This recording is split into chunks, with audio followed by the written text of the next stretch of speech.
दर्शकों, इस वक्त हमारे समक्ष है डॉक्टर प्रज्वल महात्मे सर। आप एक यूरोलॉजिस्ट हो।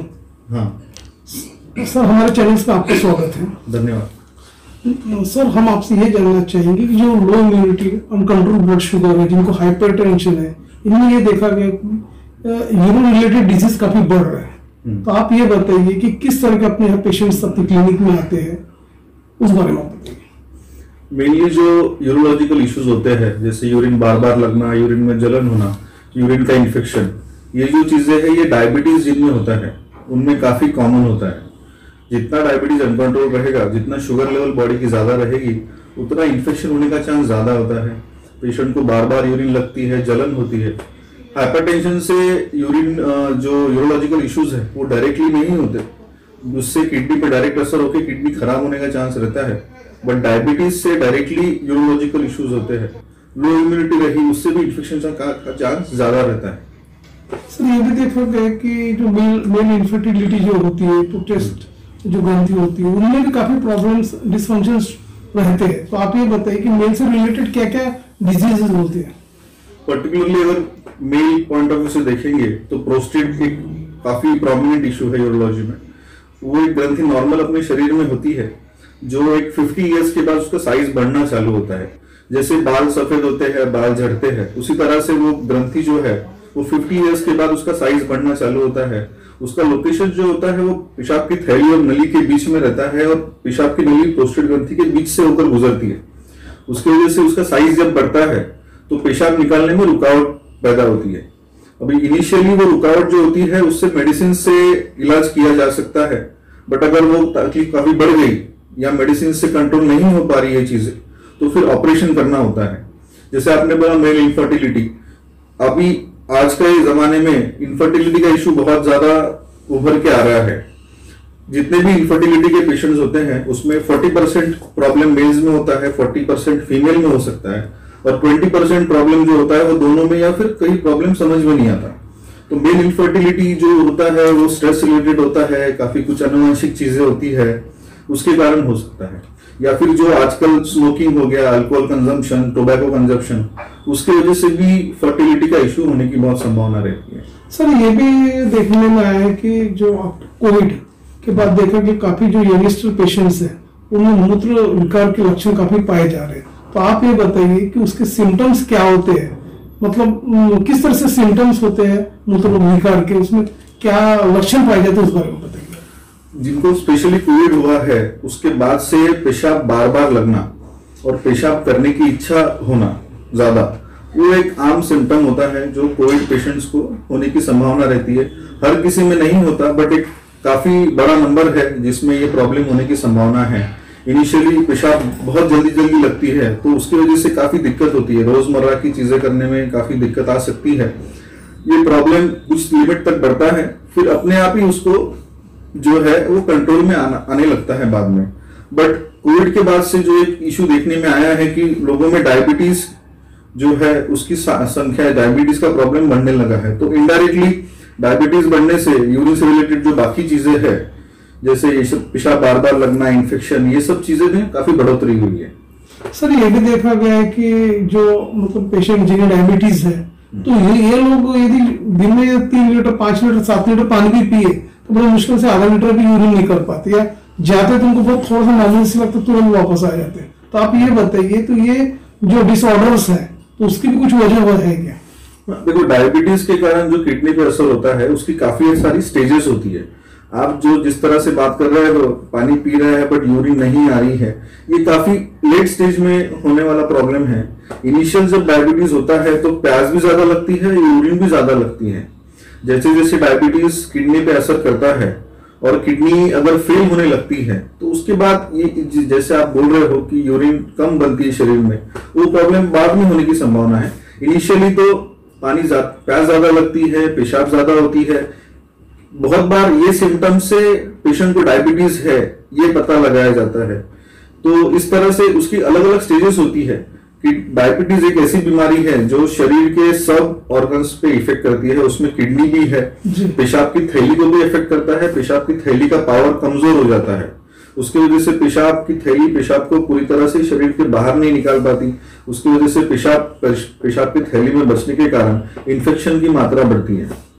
सर जो लोग डिहाइड्रेशन के शिकार होते हैं, पानी बहुत कम पीते हैं, तो उसका भी इफेक्ट होता है क्या उसमें? डेफिनेटली, अगर पानी कम पिएंगे तो शरीर में किडनी का जो काम होता है, पर्टिकुलरली जो शरीर का जो वेस्ट प्रोडक्ट होता है जी, उसको बाहर निकालना। अगर पानी कम पिएंगे तो उसको जो वेस्ट प्रोडक्ट है उसको डाइल्यूट करके किडनी के द्वारा बाहर निकालने का जो भी सिस्टम है बॉडी का, उसमें परिणाम पड़ता है। और अगर बहुत कम पानी पी लिया तो फिर डायरेक्टली किडनी में भी असर होता है, किडनी भी अपना काम अच्छी तरह से नहीं कर सकती, और वो जो सब वेस्ट प्रोडक्ट है वो शरीर में ही जमा होके अलग अलग तरीके की बीमारियां हो सकती है। सर यूरिनरी ट्रैक्ट डिसफंक्शन जिसको बोलते हैं अपन, जो प्राइमरी और सेकेंडरी स्टेज, फर्स्ट और सेकेंड स्टेज में वो मेडिसिन के द्वारा क्लियर हो जाती है, लेकिन जब वो अर्ली स्टेज हो जाता है, आगे का जब स्टेज है, सर्जरी करने की आवश्यकता होती है, तो किस तरह का डायग्नोसिस होती है उस बारे में बताइए। देखो, ये आप मेनली मेरे ख्याल से प्रोस्टेट के बारे में बात कर रहे हैं। तो जैसे कि मैंने बताया कि साइज बढ़ने से पेशाब बराबर नहीं होती है। इनिशियली मेडिसिन देके उसको वो जगह को ओपन करने की कोशिश करते हैं, प्रोस्टेट का साइज जो बढ़ रहा है उसको कंट्रोल में लाने की कोशिश करते हैं, बट एक स्टेज आती है जब ये सब दवाई के ऊपर प्रोस्टेट का बढ़ना हो जाता है। उसके बाद फिर ऑपरेशन का विकल्प रहता है। उसमें पहले के जमाने में दूरबीन द्वारा ऑपरेशन करने की फैसिलिटीज अवेलेबल नहीं थी, काफी बड़ा ऑपरेशन लगता था, उसमें खून भी बहुत ज्यादा बहता था, बट अभी जैसे टेक्नोलॉजिकल एडवांसेस हुआ है उसकी वजह से दूरबीन द्वारा ऑपरेशन करना काफी आसान हो गया है। हालांकि अभी भी चैलेंजेस काफी रहते हैं, बट फिर भी पहले के जमाने से बिना चीरा दिए ऑपरेशन करना संभव है और मरीज 2-3 दिन में अच्छा हो जाता है और चलने फिरने लायक हो जाता है और उसको छुट्टी भी हो जाती है। तो जो टेक्नोलॉजी है वो इतनी अच्छे से एडवांस हो गई है, इस तरह की जो प्रॉब्लम है उसको काफी इजीली टैकल करना पॉसिबल है। शहर, विदर्भ और इंटरस्टेट के दर्शक डॉक्टर प्रज्वल महात्मे सर आपको लाइव देख रहे हैं, इवन आपका फोन नंबर और आपका एड्रेसेस भी हमारे स्क्रीन पे रोल आउट हो रहा, उसे देख के वो ऑनलाइन कंसल्टेशन भी कर सकते हैं या क्लिनिक का जो एड्रेस उस पर प्रत्यक्ष आके विजिट भी कर सकते हैं। तो चलते चलते हमारे दर्शकों को आप ये भी बताइए, जिसको यूरिनरी डिस्फंक्शन के जो विकार होते हैं, तो उन लोगों की किस तरह से लाइफस्टाइल होनी चाहिए, उस बारे में आप बताइए। देखो, यूरोलॉजी में मेनली जो डिसीजेस होते हैं, किडनी स्टोन वो एक काफी इंपॉर्टेंट फैक्टर है। किडनी स्टोन जो यूरोलॉजिकल डिसीजेस में आता है, तो वो कम से कम हो उसके लिए पानी बहुत ज्यादा पीना जरूरी है। जिनको ऑलरेडी किडनी स्टोन हुआ है उन्होंने रोज 4 से 5 लीटर पानी पीने की जरूरत होती है, ताकि 3 से 4 लीटर यूरिन बनना चाहिए।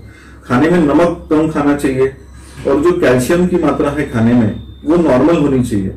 ये काफी बड़ी मिसकंसेप्शन है अपने समाज में कि जिनको स्टोन हुआ है उन्होंने कैल्शियम बंद कर देना चाहिए। ये गलत बात है। स्टोन अगर हुआ है तो आपको कैल्शियम की मात्रा नॉर्मल लेनी है, उसे बंद नहीं करना है, ठीक है। ये हो गया स्टोन के बारे में।